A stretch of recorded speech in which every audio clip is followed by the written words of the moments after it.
আসসালামু আলাইকুম। আমার উপরের খাঁচার কোয়েল পাখিগুলা থেকে আজকে আমরা প্রথম ডিম পাইছি। নিচে আমাদের কোয়েলের বড় যেই খাঁচাটা আছে ওখান থেকে গত কয়েকদিন ধরেই কন্টিনিউ 3-4টা করে ডিম পাইতেছি আমরা। আমাদের কোয়েল পাখিগুলো এতদিন আলাদা আলাদা 3টা খাঁচায় রাখা ছিল, এই জন্য ওদেরকে প্রত্যেক খাঁচায় আলাদা করে খাবার এবং পানি দেয়া লাগতো। দিনে যেহেতু কয়েকবার ওদেরকে খাবার এবং পানি দেয়া লাগে, এই জন্য আলাদা আলাদা খাঁচায় ওদেরকে খাবার এবং পানি দেওয়াটা আমাদের জন্য একটু কষ্টসাধ্য হয়ে যায়। বিশেষ করে আমি যখন ঢাকায় চলে আসি তখন আমার আব্বু আম্মু ওদের দেখাশোনা করে। আলাদা আলাদা বাসায় দিনে কয়েকবার পাখিগুলোকে খাবার এবং পানি দেয়া ওনাদের জন্য একটু কষ্টসাধ্য হয়ে যায়। এর আগে ছোট সাইজের 2টা খাঁচা একসাথ করে আমি এই বড় খাঁচাটা বানাইছিলাম। আজকে ওইটার সাথে আরও 2টা খাঁচা জোড়া দিয়ে বড় একটা খাঁচা বানাই দিব, যাতে সবগুলা কোয়েল পাখি একই খাঁচার ভিতর থাকতে পারে। এখানে 4টা ছোট সাইজের খাঁচা একসাথ করে একটা বড় খাঁচা বানাইছি। এখানে অনায়াসেই 40 থেকে 50 পিস কোয়েল পাখি রাখা যাবে। খাঁচা খুলে ফিটিং করার সময় পাখিগুলাকে আপাতত ঘরের এক পাশে আলাদা খাঁচায় রেখে দিছি।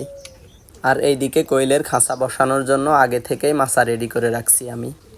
4টা খাঁচা একসাথে ফিটিং করায় খাঁচাটা লম্বায় অনেক বড় হয়ে গেছে। এমনিতেই আমাদের খামারের দরজাটা পরিমাণে একটু ছোট, আর এই ছোট্ট দরজা দিয়ে এত বড় একটা খাঁচা নিয়ে খামারে ঢুকতে একটু হিমশিম খেয়ে যাচ্ছি আমি। ফাইনালি আমরা আমাদের কোয়েল পাখির খাঁচাটা সুন্দরভাবে মাচার উপরে উঠাই দিছি। এখন আমাদের সবগুলা কোয়েল পাখি এই একটা খাঁচার ভিতরেই থাকবে। এখন আমাদের কোয়েল পাখিগুলাকে আর আগের মতো আলাদা আলাদা করে খাবার এবং পানি দেয়া লাগবে না। ওদেরকে একটা পাত্রে খাবার আর অন্য একটা পাত্রে আলাদা পানি দিয়ে দিলেই হবে। ওরা সবগুলা পাখি এখান থেকে একসাথেই খাবার এবং পানি খাইতে পারবে। কোয়েল পাখিগুলা নতুন খাঁচায় দেওয়ার সময় আমি একটা একটা করে গনে ছাড়তেছিলাম। আমি আমাদের খামারের জন্য মোট 50 পিস কোয়েল পাখি কিনে নিয়ে আসছি, যার মধ্যে 10টা পুরুষ আর 40টা মহিলা পাখি ছিল। আমাদের এই খাঁচায় এখন মোট 32 পিস কোয়েল পাখি আছে, আর বাকি পাখিগুলো আমরা মাংসের জন্য রেখে দিছি।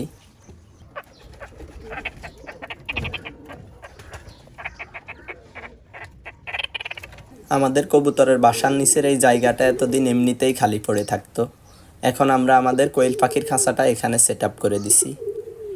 আমাদের খামারের বাহিরের এই পাশটায় রেসার কবুতরের জন্য যেই বাসাটা দিছিলাম ওইটা এখান থেকে সরাই খামারের ভিতরে নিয়ে গেছি। আমার রেসার নর কবুতরটা হারাই যাওয়ার পর থেকেই এই বাসাটা বাহিরে খালি পড়েছিল। অন্য কবুতরের বাসার চেয়ে এই কবুতরের বাসার রুমগুলা পরিমাণে একটু বড়। ময়ূরপঙ্খী কবুতরগুলা ওদের লেজ বড় হওয়ার কারণে এই বাসায় থাকতে সমস্যা হয়, এই জন্য ময়ূরপঙ্খী কবুতরগুলাকে আজকে থেকে এই বাসায় দিয়ে দিব। এগুলা হচ্ছে আমার কিং কোয়েল পাখি। ঘরে পর্যাপ্ত জায়গা না থাকার কারণে ওদেরকে এক এক দিন এক এক জায়গায় রাখতাম। এখন ওদেরকে আমাদের ময়ূরপঙ্খী কবুতরের বাসার নিচে সেট আপ করে দিছি। এখন থেকে ওরা এখানেই থাকবে। হয়তো কিছুদিনের ভিতর ওরা আবার নতুন করে ডিম দেওয়া শুরু করবে। এই ঘুঘু পাখিটার সাহস দেখেন, যা মারামারি করিস না। এখানে কোয়েল পাখির যেই খাঁচাটা ছিল ওই খাঁচার উপরেই সাদা ঘুঘু পাখিগুলো থাকতো, এই জন্য ওরা এই পাশে কোনো কবুতরকে আসতে দেয় না। আমাদের এই ছোট্ট খামারে এখন প্রায় 30টার মতো কবুতর আছে, যার বেশিরভাগগুলাই হচ্ছে দেশি জাতের কবুতর।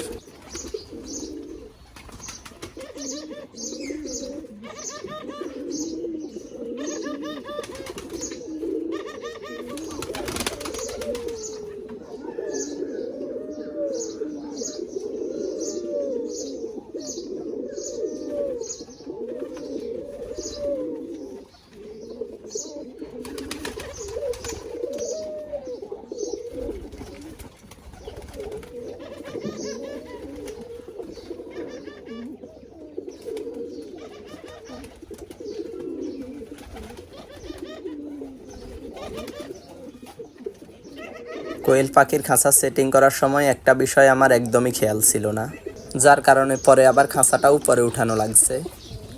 কোয়েল পাখি প্রতিদিন যে পরিমাণ মলত্যাগ করে তাতে 2-1 দিন পর পর ওদের খাঁচার নিচের জায়গাটা ভালোভাবে পরিষ্কার করে দেয়া লাগে। খাঁচার নিচে পর্যাপ্ত পরিমাণ জায়গা না থাকলে ময়লাগুলা খাঁচার নিচ থেকে ভালোভাবে পরিষ্কার করা যাবে না। তাছাড়াও খাঁচা বেশি নিচে থাকলে রাতের বেলা ইঁদুর শিকা এসে খাঁচার নিচ থেকে পাখিগুলারে আক্রমণ করতে পারে। এই জন্য খাঁচাটা যতটুকু সম্ভব উপরে উঠাই দিছি।